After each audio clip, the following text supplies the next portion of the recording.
Hi everyone, I'm your TA, and we will be going through step by step on what we need to do for writing codes, compiling them, and running them. So let's go through it step by step. So we need to go to Chrome. Uh, in Chrome, we have to write sdba.info. So by accessing this website, we'll get a step-by-step reference of what we need to do. So we go to the point of P2 that says installing compiler and editor and debugging. Okay, and then going on to this part, which says install the MinGW Notepad++ on the Windows computer.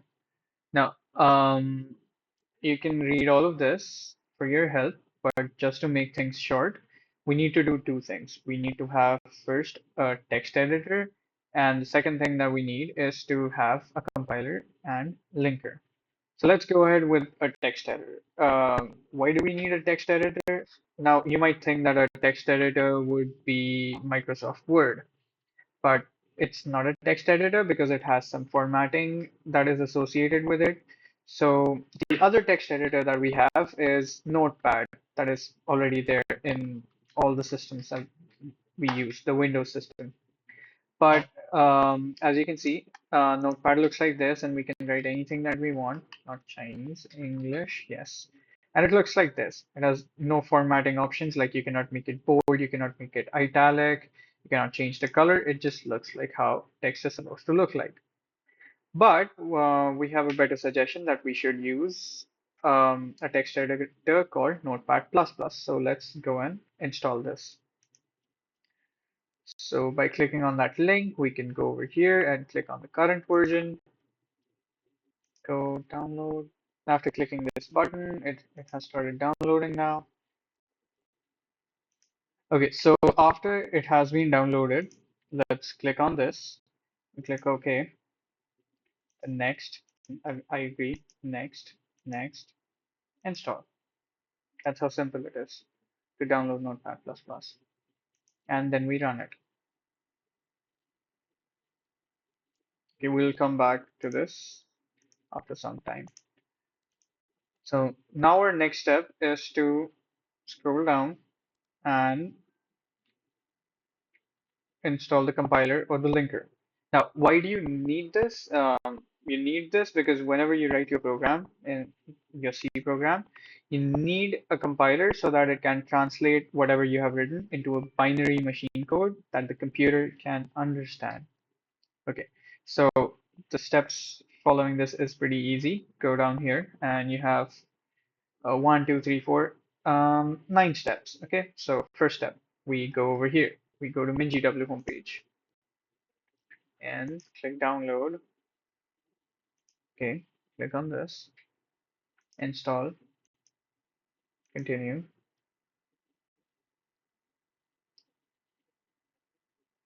Okay, so something that you need to take care about over here is you go to there's basic setup. So in basic setup, you go and just click this MinGW base. When you click it, you just choose mark for installation and go to installation and then apply changes. Apply.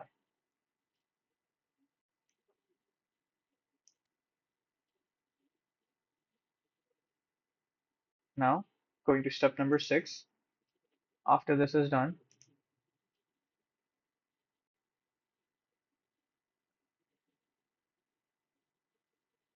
okay, this is done. Now we can close it.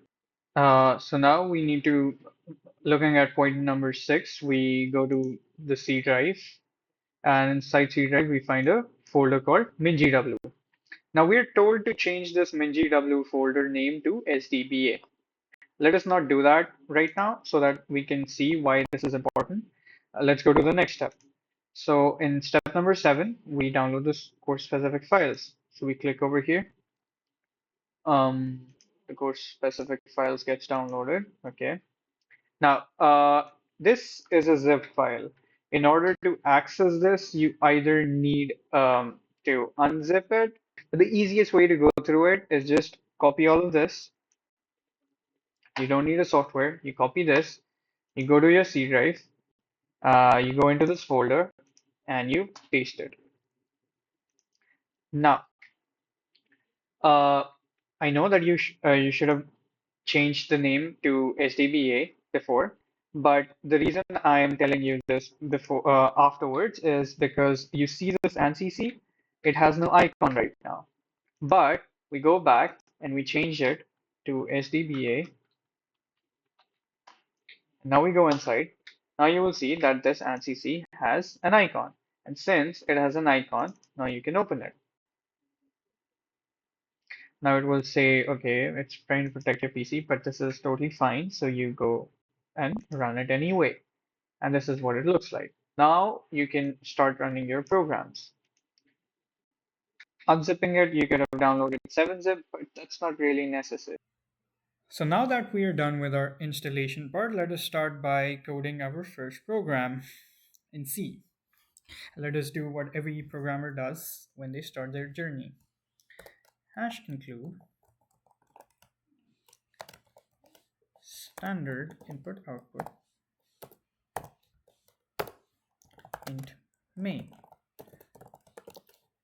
void. Oh, by the way, I always suggest that when you start coding, go to language, press this C.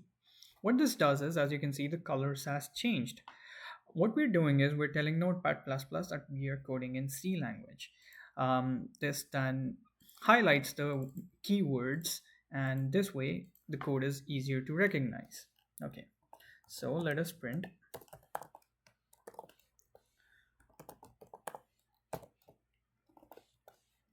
hello world. So we're making use of fprintf. With fprintf, we need to suggest where we are printing it out.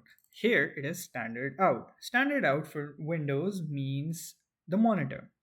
We're using fprintf because it's very flexible. We can use it to send it to a printer. We can send this to a file. But in this case, we're sending it to a monitor. And then finally, return 0.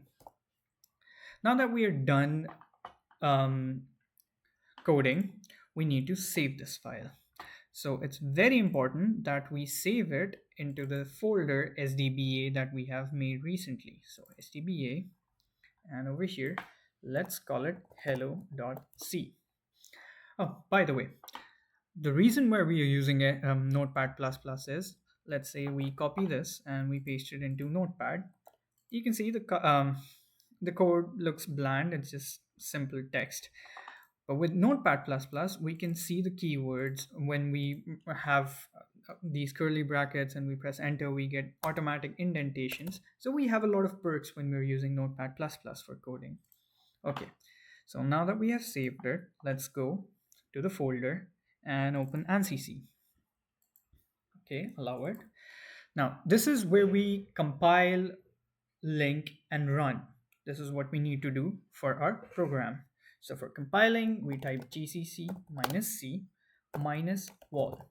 What -wall does is that it gives us any kind of error that we have in our code. So it helps us to find errors easily. -wall and the name of the program. So that is hello.c. Next, for linking, gcc -o. Over here, we need to mention the name of the executable file, which can be anything. So, which can be hello.exe, or which can be m.exe, or even your name. So, let's just go with hello.exe. And finally, hello.o, which is the object file. Finally, in order to run or execute the file, we write the name of the executable file, hello.exe. We can also simply write hello, which does the task. So this is it.